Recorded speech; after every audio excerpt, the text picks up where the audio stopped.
point that you had made to me earlier before we started rolling about how this is a much more potent, different kind of marijuana than older people are probably familiar with. Right.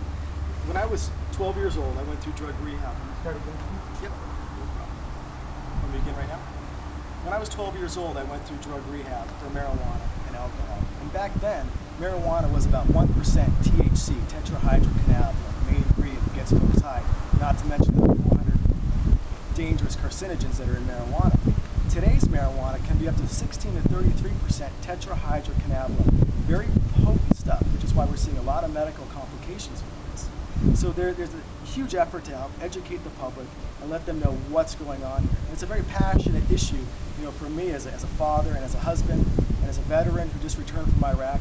Very much enjoyed fighting for this country overseas, and now back here in my home state, it's the same calling. It's fighting to protect our communities from harm that will degrade the very efforts that we're doing to protect our youth, to protect our communities and our schools. So it's a fight worth fighting, and it's one that we collectively as a statewide coalition are very proud to be on the forefront of, and look forward to working with the rest of our elected officials and community leaders and making that difference and educating the public. Do you think people understood when they voted for Prop 215 what it was they were going to get? I do not think voters understood Prop 215. I know I surely didn't. I was a police officer at the time, and I believe I may have even voted for it. How it was proposed to the people of California is that it's for the most terminally ill patients. Back then, my gosh, who wouldn't want to help out somebody who's terminally ill? But now we realize we were fooled. The 250,000 folks who have marijuana ID cards in the state, most of them under the age of 30, no such terminal illness. And given you can walk into any quack pot doc who's going to give you a marijuana prescription and say anything whatsoever. I've got itchy skin, hair loss, I can't sleep at night.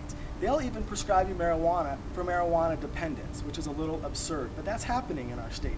So what's interesting about this is not just myself as a parent or as a military veteran, but people from all around the state are seeing the fraud that was brought here. And I think other states are going to learn from California's failure and not try to make the same mistake. So Oakland may go ahead and tax marijuana, but we're going to learn from those failures, and the rest of the good-hearted leaders across the state, we think are going to push back, and that's what we need.